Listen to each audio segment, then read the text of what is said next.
Convido os irmãos a abrirem a palavra do Senhor em Romanos capítulo 8, a partir do verso 18.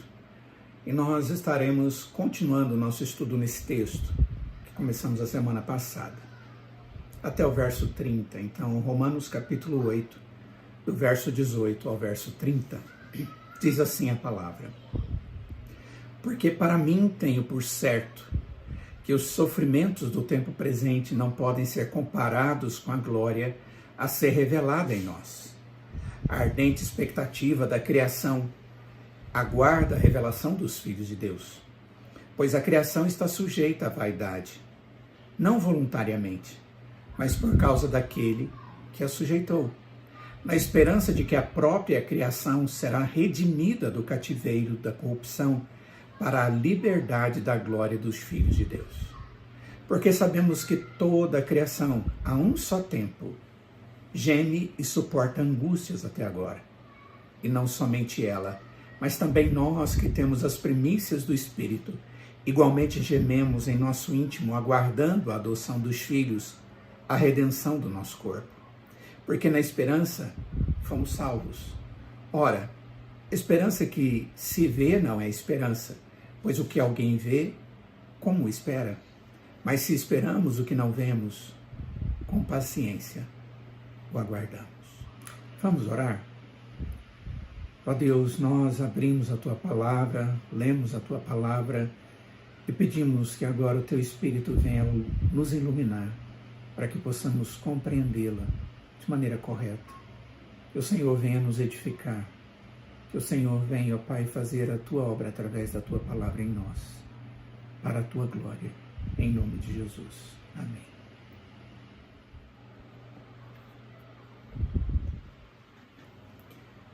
Queridos, esse texto da palavra de Deus é um texto extremamente significativo e ele vem na sequência daquilo que estudamos domingo próximo passado, quando o texto falava no verso de número 18 que os sofrimentos que nós vivemos hoje, por mais dolorosos que eles sejam, sofridos, angustiantes que eles sejam, o que Deus tem reservado para nós é muito maior, extremamente melhor. É algo que nos faz olhar para o sofrimento agora e poder passar por ele tranquilamente.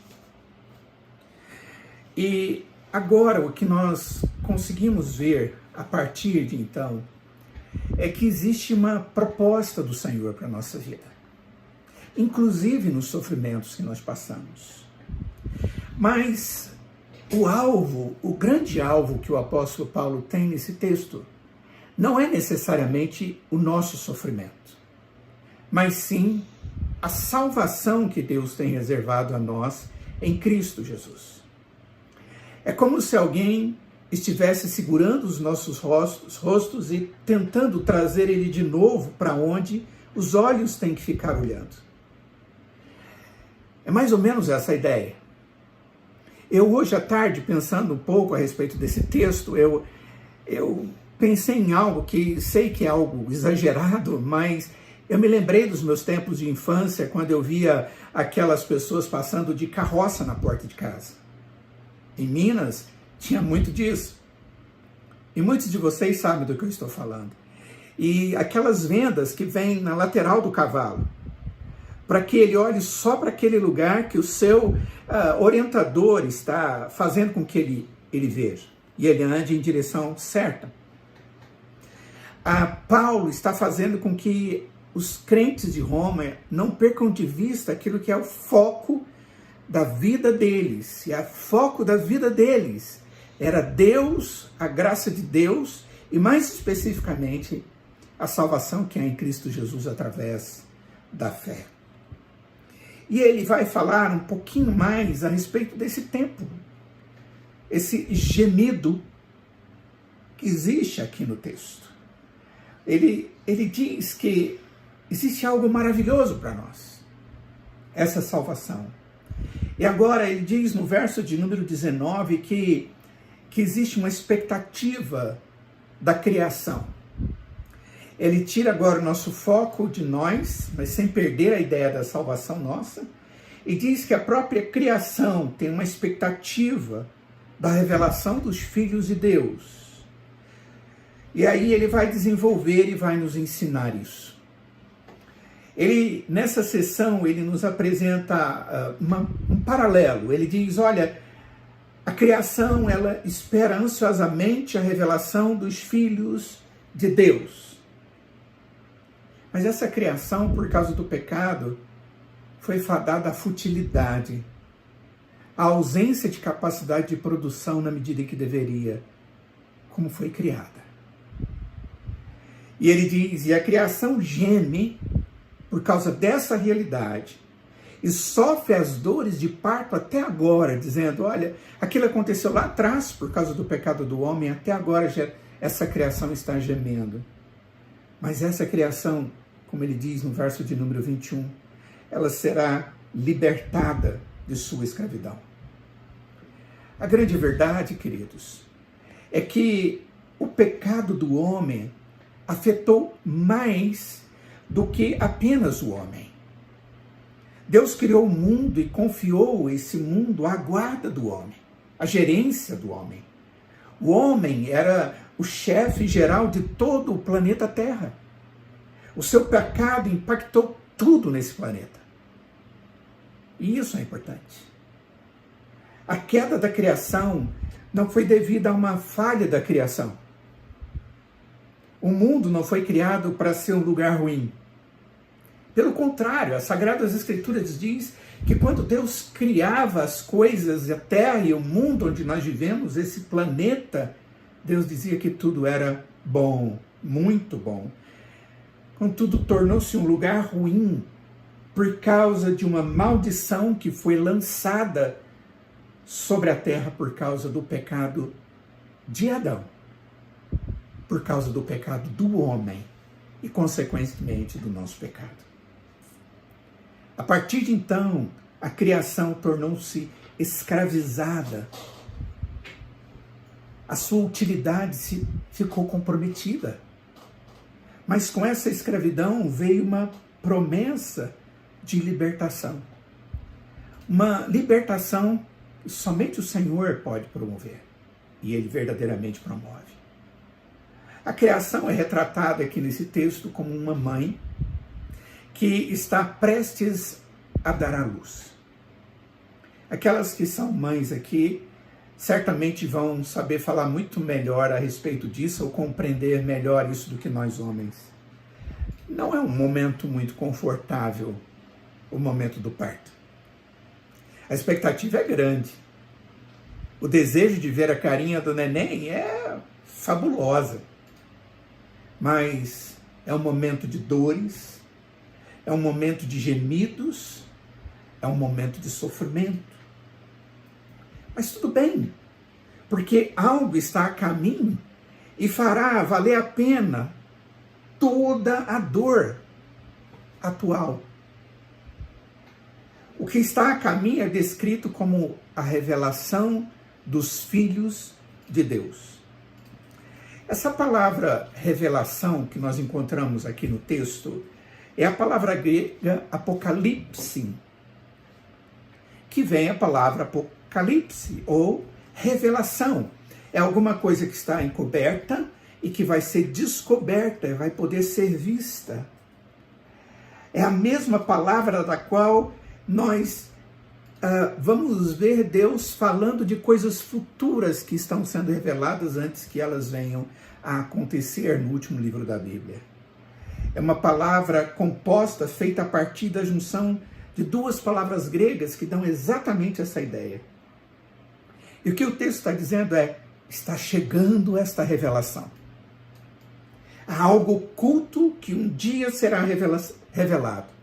Você entende isso? O que vai ser revelado? Essa é a grande pergunta. Mas o próprio texto, ele diz o que vai ser revelado.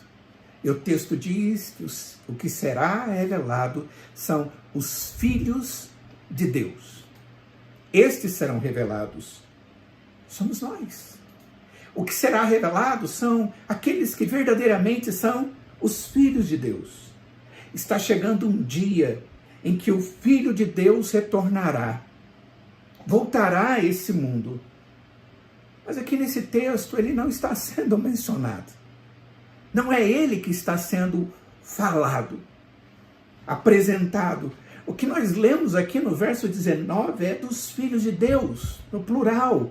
A criação está pronta como uma mãe aguardando a chegada dos filhos de Deus. E é exatamente por isso que nós vamos ter novo céu e nova terra, porque ela vai receber pessoas transformadas, os filhos de Deus, experimentando a plenitude da graça de Deus, que os restaurará para viver nesse lugar. Mas até lá, diz o texto, existe um gemido da criação, uma expectativa, uma grande expectativa da criação. E o gemido da criação não é um gemido por algo, por alguma coisa, só é algo universal. O versículo de número 22 diz que quem geme é toda a criação, dando-nos uma ideia que toda ela foi comprometida, mas toda ela aponta para uma expectativa de também receber bênção da parte de Deus como misericórdia, como bondade. Sabe, queridos, o gemido da criação é o resultado do pecado do homem. O homem que recebeu a guarda, Adão, que recebeu a guarda, de modo que a sua queda no pecado, aquele momento em que ele desobedece o propósito de Deus, resultou na sua própria queda e na queda do mundo. Foi como resultado direto do seu pecado que a terra foi amaldiçoada. E Adão foi informado por isso, por Deus, em Gênesis capítulo 3. Mas isso não é tudo. O texto diz que a criação também sofre com o pecado contínuo de Adão. O problema é que Adão não simplesmente pecou, depois ele se tornou um pecador. Antes ele era um santo, puro, sem mácula. A partir do seu pecado ele se torna um pecador. E nós somos descendentes de Adão, nós somos pecadores. Foi o único homem que trouxe todo o peso de condenação para si e o restante da raça humana, mas também para toda a criação. Mas também é através de um único homem, Jesus Cristo, que toda a criação é redimida. E a plenitude desta redenção será vista na revelação dos filhos de Deus.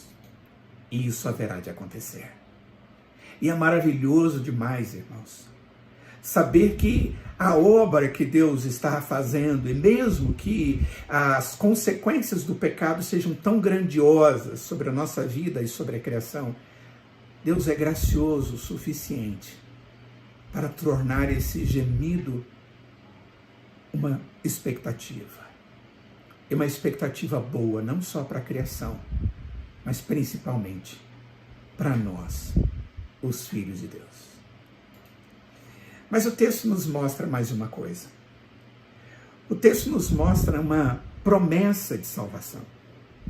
No verso de número 23 diz assim: e não somente ela, a criação, mas também nós, que temos as primícias do Espírito, igualmente gememos em nosso íntimo, aguardando a adoção de filhos, a redenção do nosso corpo. Nós vimos no verso de número 22 que a criação geme. Agora nós vemos que também gememos dentro de nós mesmos.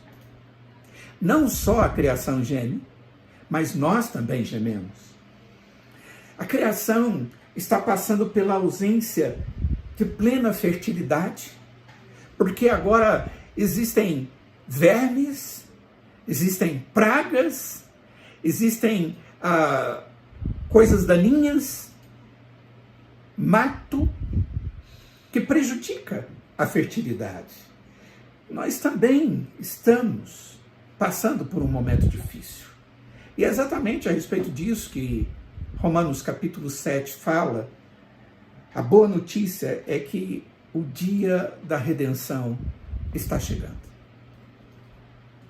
Quando nós olhamos para tempos como esses, não foram poucos aqueles que me procuraram e perguntaram: pastor, isso quer dizer que o tempo está chegando? E é claro que eles estavam perguntando a respeito da vinda do Senhor Jesus. Algo que eu posso lhes dizer com muita convicção é de que hoje está muito mais perto do que ontem.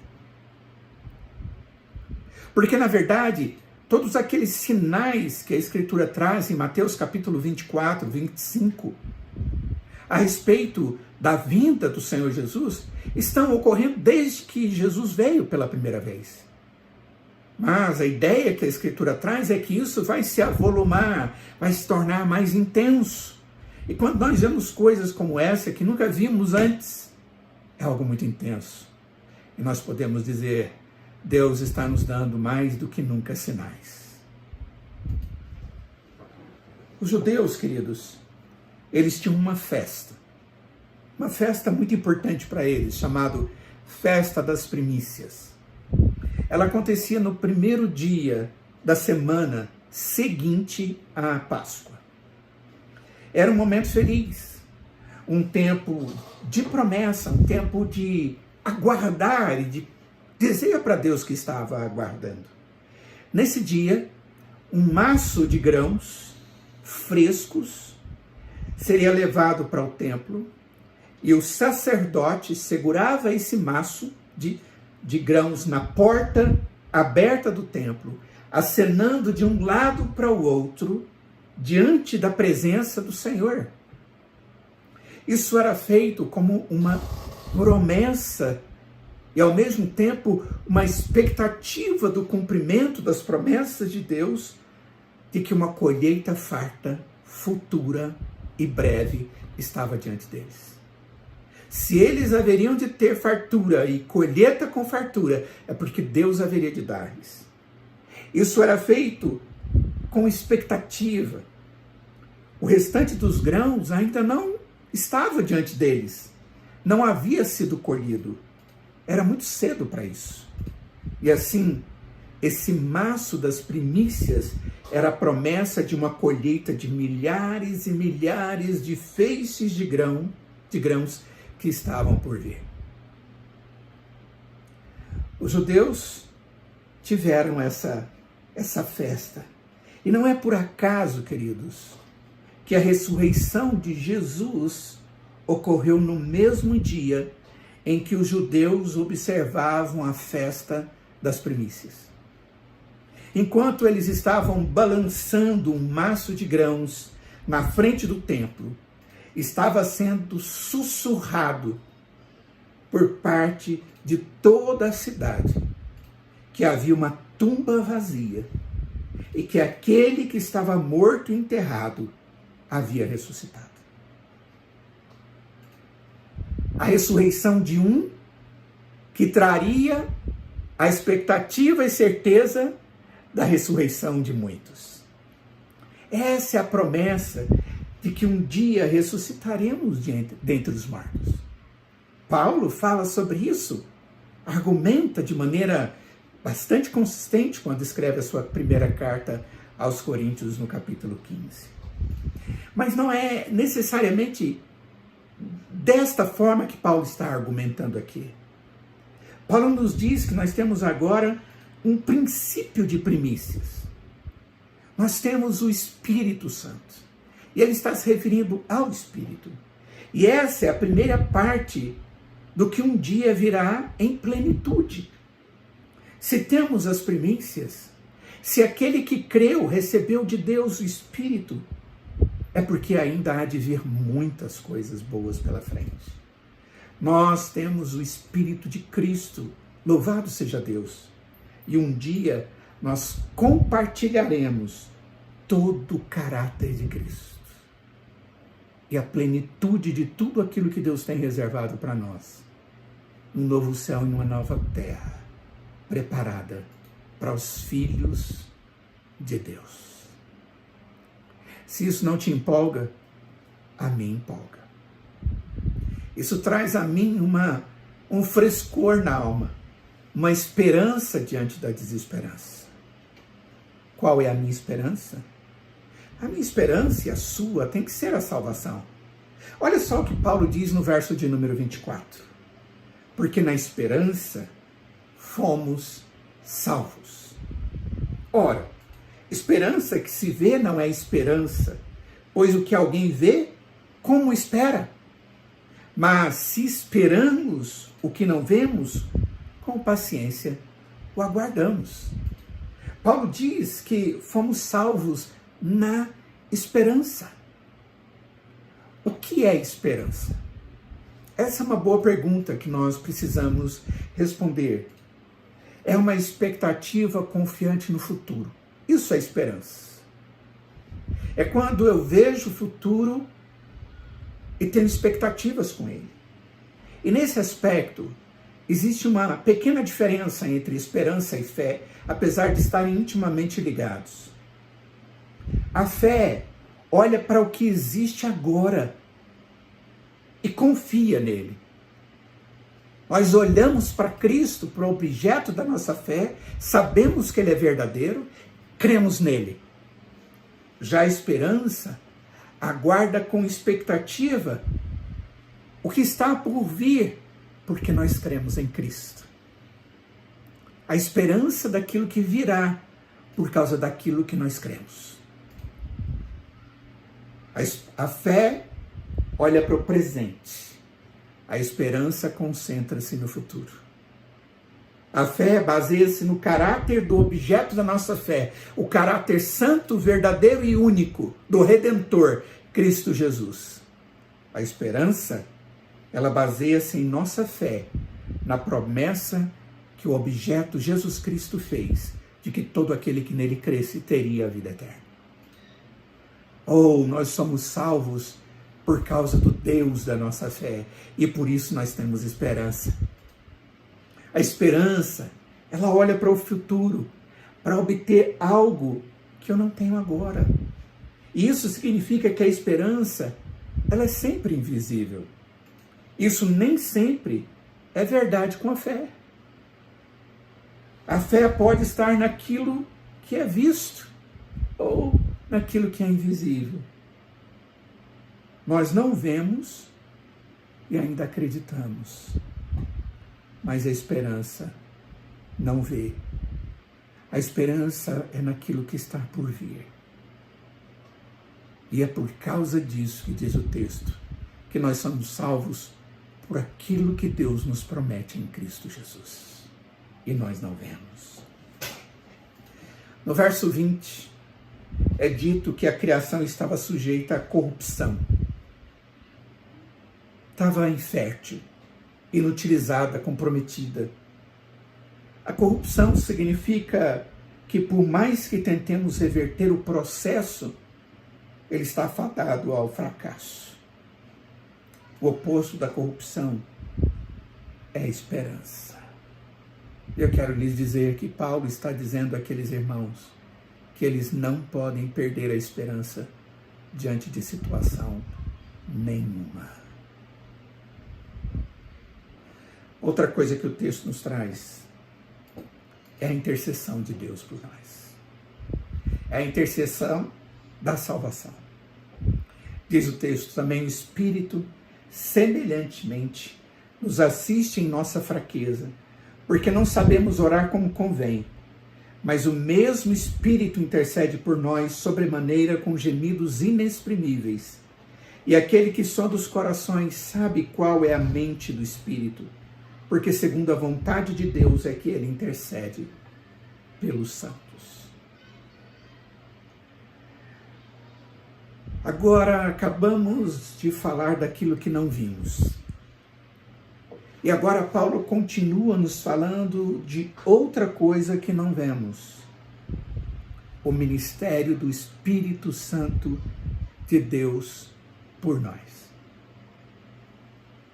Você já chegou a um ponto em que percebe que as suas orações são inadequadas? Parece que não chegam aos céus? Mas tudo bem, O que Paulo está dizendo é, tudo bem, o Espírito Santo está trabalhando por você, ele está intercedendo por você, ou em seu lugar, na presença do Pai. Naquele momento em que a dor, a angústia, o sofrimento, as dúvidas, as dificuldades acontecem, e quando nós nem conseguimos achar que Deus está nos ouvindo, é exatamente aí que o Espírito intercede por nós com gemidos inexprimíveis. O que são esses gemidos inexprimíveis? Gemidos profundos demais para as palavras. Essa é a ideia de gemidos inexprimíveis. São coisas tão internas que eu não sei nem falar o que está acontecendo aqui dentro de mim. Eu estou gemendo, mas não sei falar da angústia do meu coração, da minha alma. E ele está dizendo que o Espírito é aquele que intercede por nós, expressando de uma forma tão profunda. Eu não sei falar muito a respeito disso. E mesmo que eu soubesse, não poderia contar, porque eles são muito profundos para palavras. É isso que o texto está dizendo. Essa passagem é frequentemente interpretada como se fosse a experiência dos carismáticos, que comumente falam que isso aqui tem a ver com línguas. E certamente não é. Eu não tenho tanta certeza de que seja esse o caso. Paulo não está falando no contexto dessa passagem sobre adoração ou louvor, mas sobre sofrimento e gemidos. Essa passagem não diz nada sobre uma linguagem de oração celestial, mas descreve o Espírito falando em nosso nome, em nosso lugar. Ele ora em vez de nós orarmos. Ele intercede por nós. E o texto diz que ele faz isso porque ele conhece a mente de Deus. E quando ele conhece a mente do Pai, ele conhece a linguagem do Pai, ele pode transmitir ao Pai aquilo que nós não damos conta de transmitir no tempo do sofrimento. No verso de número 22, o texto diz que a criação geme. No verso 23, nós vimos que nós gememos dentro de nós mesmos.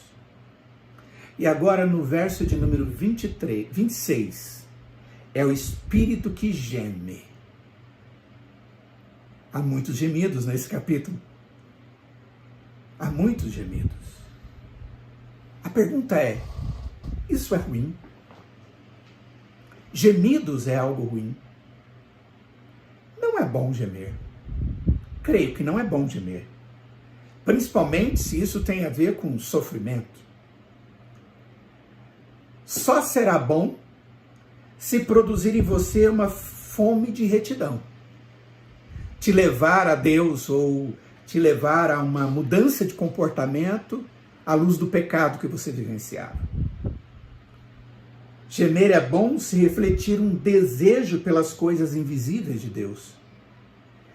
E gemer é bom porque o Espírito de Deus geme por mim e por você. E não há uma lacuna aqui, um ruído de comunicação entre o Pai e o Espírito. Então, nesse aspecto, o gemido tem um lado positivo.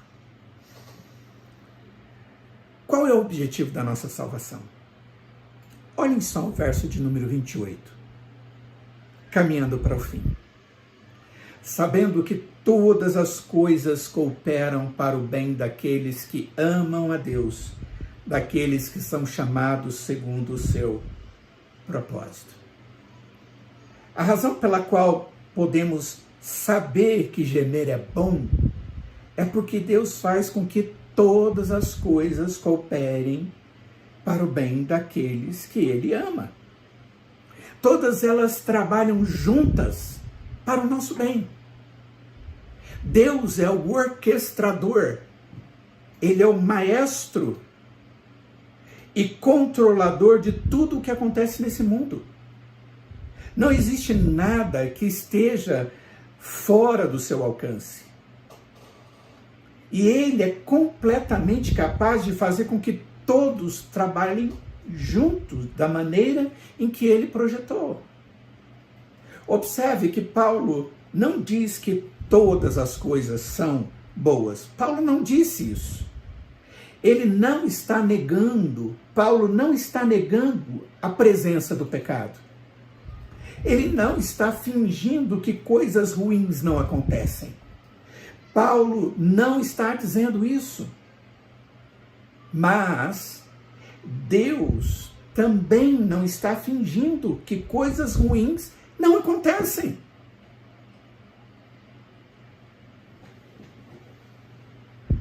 E usá-las de tal maneira que elas resultem no melhor para o seu povo. Vocês lembram da história de José? No finalzinho do livro de Gênesis. Os irmãos de José procuram José, tomam a José e planejam um plano para machucá-lo, maltratá-lo. Para esse fim, eles fizeram algumas coisas bastante ruins. Eles jogaram ele numa cova e depois o vendeu como escravo para os egípcios. Depois inventaram uma história de sua morte e disseram ao seu pai. E nós poderíamos dizer, e é verdade, isso tudo foi coisa ruim. As coisas que essas pessoas fizeram eram coisas ruins, não fizeram coisas boas. Fizeram maldade com seu irmão. Mas sabemos o resto da história. O Senhor tirou José de uma prisão para se tornar o segundo homem mais importante do Egito, mais poderoso em todo o Egito. E anos depois, José ficou diante dos seus irmãos e disse as seguintes palavras. Capítulo 50, verso 20 de Gênesis. Vós, na verdade, intentastes o mal contra mim. Porém, Deus o tornou em bem, para fazer como vedes agora, que se conserve muita gente em vida. Se não fosse por José sendo vendido, muitos anos antes, os filhos de Jacó, seus irmãos, teriam morrido de fome naquele tempo, pois a fome varria aquela parte do mundo. Se José não tivesse sido vendido para o Egito, não haveria filhos de Israel. Se José não tivesse sofrido, não haveria Messias que veio da linhagem dele. Se ele não tivesse experimentado o mal de seus irmãos, você ainda estaria em seus pecados e eu também. Nem todas as coisas são boas. Deus nunca disse, agradeça por todas as coisas. Você não vai encontrar isso na Escritura. Deus diz, dê graças em todas as coisas. Agradeça a Deus por todas as coisas. Não é agradecer as coisas ou dizer, que bom eu estou com a doença. Ou que bom eu vou morrer. Ou que bom. Isso tem um nome muito ruim. 1 Tessalonicenses capítulo 5, verso 18, não ensina o masoquismo, que é gostar de sofrer, de sofrimento.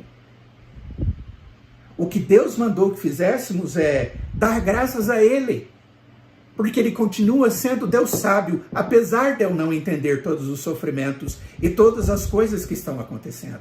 E eu e você não entendemos as coisas. Nem todas as coisas são boas.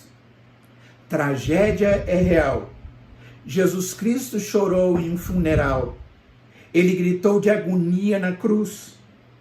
Você enfrentará problemas reais nessa vida. E esse versículo não minimizará esta realidade. E jamais houve esse interesse da parte do servo de Deus ao escrever essas palavras. Mas sabemos o resto. No entanto, existe outra realidade. Deus está trabalhando a nosso favor. Ele trabalha nas coisas boas e nas coisas ruins. E o resultado da sua obra é sempre a melhor. É muito boa. A quem esse versículo se aplica? Para quem Deus faz com que todas as coisas trabalhem juntas para o seu bem. Como diz o texto. A pergunta é, quem são estes? O texto diz, para aqueles que amam a Deus. E o texto diz, para aqueles que são chamados de acordo com o seu propósito. Não são dois grupos de pessoas aqui separados. É o mesmo grupo. Aqueles que amam a Deus são os mesmos que são chamados de acordo com o propósito de Deus. Você já se perguntou se foi chamado de acordo com o propósito de Deus? Será que Deus me chamou segundo o propósito dele?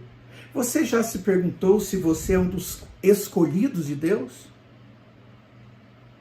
Aqui está uma boa resposta a essa pergunta.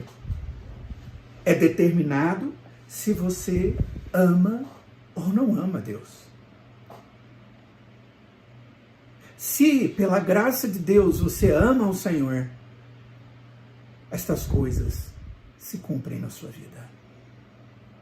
Todas as coisas cooperam para o bem daqueles que amam a Deus.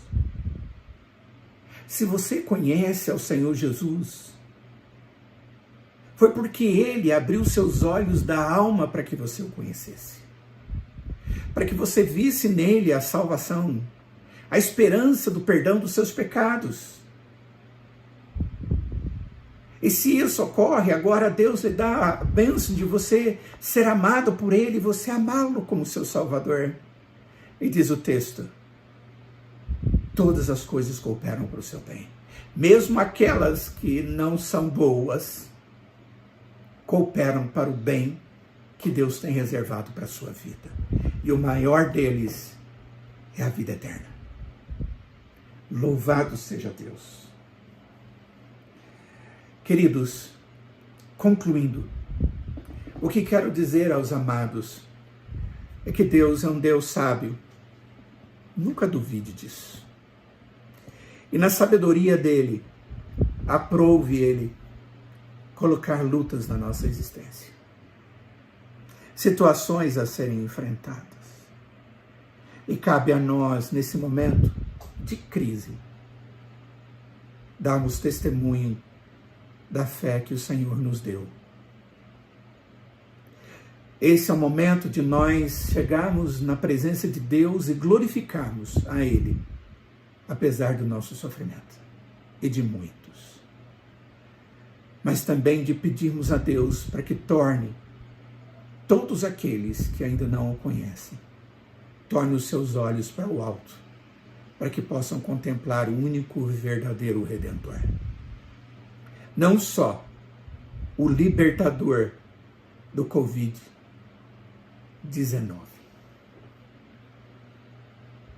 mas o libertador dos seus próprios pecados e de toda a esperança ruim. Porque quando cremos em Deus, a nossa esperança é muito maior do que esse mundo aqui. E tem a ver com a vida eterna na comunhão com o Senhor. Tenham paz no coração. Tranquilize-se na bondade de Deus. E glorifique ao Senhor. Vamos orar. Ó Deus, nós sabemos que muitas pessoas, Pai, estão vivendo momentos difíceis, momentos de angústia por causa da doença.